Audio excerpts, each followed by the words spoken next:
We saw in the previous section that there was a formation of the cambial ring. Okay, see here, you can see in this diagram there is a formation of the cambial ring. Okay, this is the continuation part of the secondary growth. So we saw that there was a formation of the cambial ring, and the cambial ring becomes active and cut off new cells. Okay, both were towards the inner and the outer sides. Now the cells cut off towards the pith will mature into the secondary xylem, and the cells cut off towards periphery will mature into the secondary phloem. Okay, we also saw that cambium was more active on the inner side than on the outer side. As a result, more secondary xylem was produced on the inner side and secondary phloem, and soon will form the compact mass. Okay, this we saw. Then we saw the activity. Okay, and at some places we saw that the cambium formed a narrow band of parenchyma which passes to the secondary xylem and the secondary phloem in the radial direction, and these were called what? Secondary medullary rays. See, these all are nothing but the secondary medullary rays. Okay, the rays which are like this. Okay, now we also saw spring wood and autumn wood. It was based on the cambium activity during the different season. We also saw heartwood and sapwood based on the deposition and the activity of the cambium itself. Okay, now we'll see the further continuation of the secondary growth. Now as the stem continues to increase in girth due to the activity of the vascular cambium, okay, which was more on the inner side and less on the outer side, the outer cortical and the epidermal layers get broken. Okay, so here you have to see the activity of the cork cambium. Okay, there we were seeing the activity of the vascular cambium. Here it will be the cork cambium. Okay, so as the stem will continue to increase in girth due to activity of the vascular cambium, the outer cortical layers, okay, the outer layer on the stem, when we see the trunk of the tree, we see that it is the scaly and it is broken. So how it occurs? Okay, we are learning this. So the outer cortical and the epidermis layer get broken. Now it is to be replaced to provide new protective cell layers. Okay, hence another meristematic tissue called the cork cambium or phellogen develops usually in the cortex. Okay, so to protect the cell layers, a new meristematic tissue will develop, and which is the cork cambium. Cork cambium. Okay, and it is also called phellogen. Okay, now we know that the stem was continuously increasing in girth, okay, due to the activity of the vascular cambium, and so the outer cortical layers and the epidermal layer got broken. Now to replace or provide new protective cell layers, another meristematic tissue came into action, and that was the cork cambium, also known as phellogen. Okay, cork cambium or phellogen. Now phellogen is nothing but a couple of layers thick. It is made up of narrow, thin-walled and nearly rectangular cell. When we are talking about the cork cambium or the phellogen, it is nothing but a couple of layers thick. Okay, it is made up of narrow, thin-walled and nearly rectangular cells.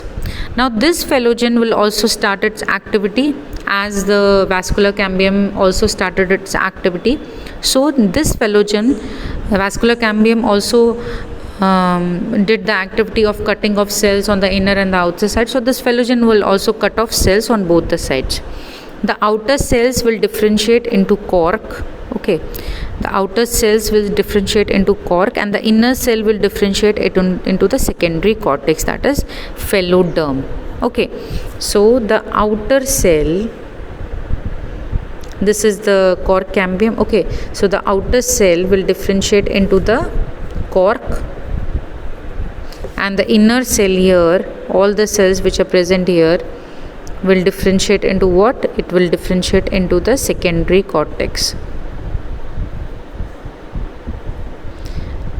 when we were discussing about the tissue system, we saw the ground tissue system. In that we saw the cortex. Okay, now here there is the secondary cortex. The secondary cortex was also called phelloderm. Derm means the skin layer. Okay, so here you can say that this is the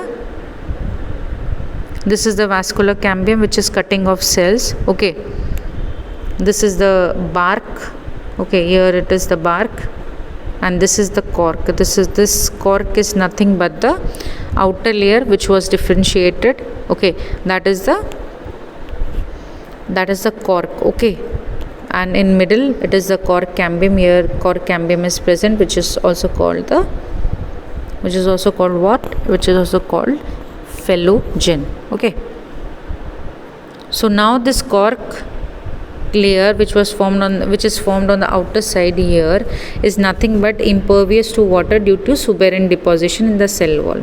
Now phellogen, phellum and phelloderm will all constitute what and are collectively called as periderm.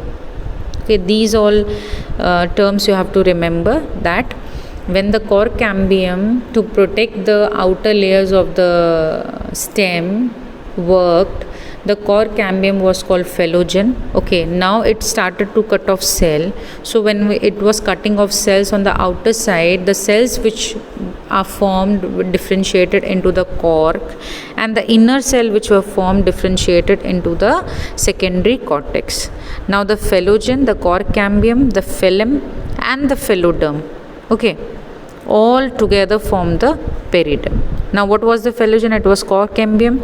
What was the phelloderm? Secondary cortex. Okay, now due to the activity of this cork cambium, pressure builds up on the remaining layers. Okay, first the vascular cambium was working, so pressure was developing. Now the cork cambium is working, so pressure is developed, and due to which, okay, these layers will die and slow off. Okay, so these layers will die and slow off.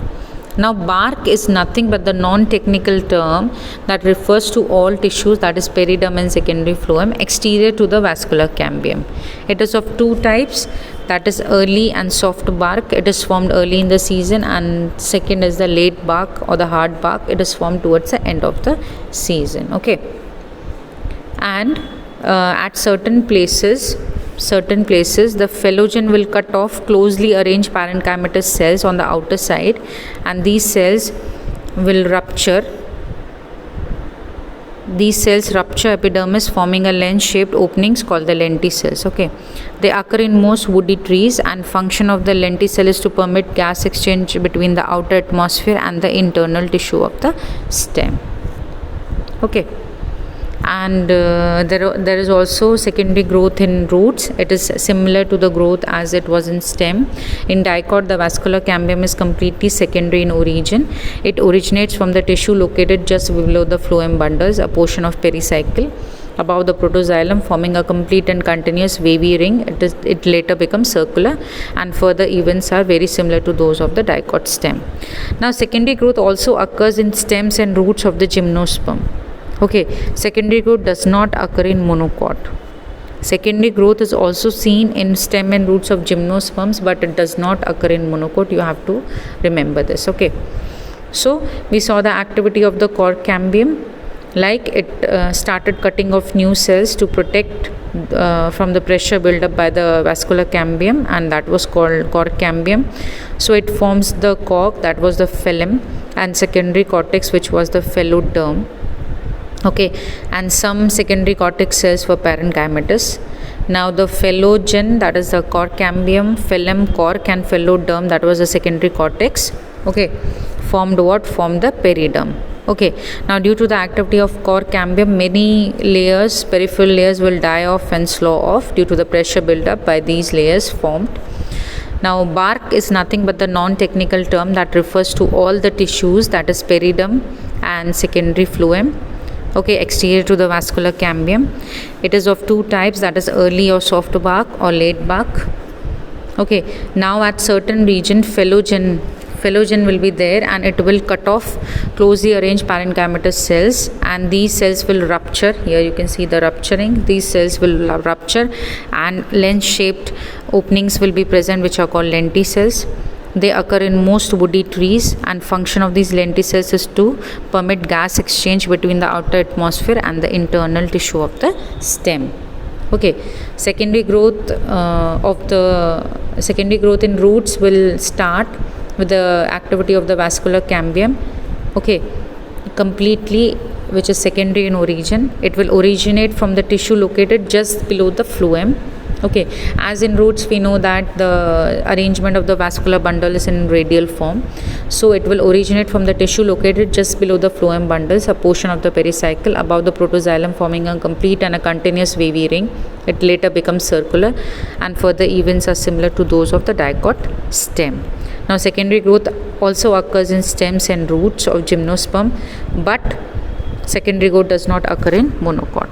Okay, so this was all about the secondary growth.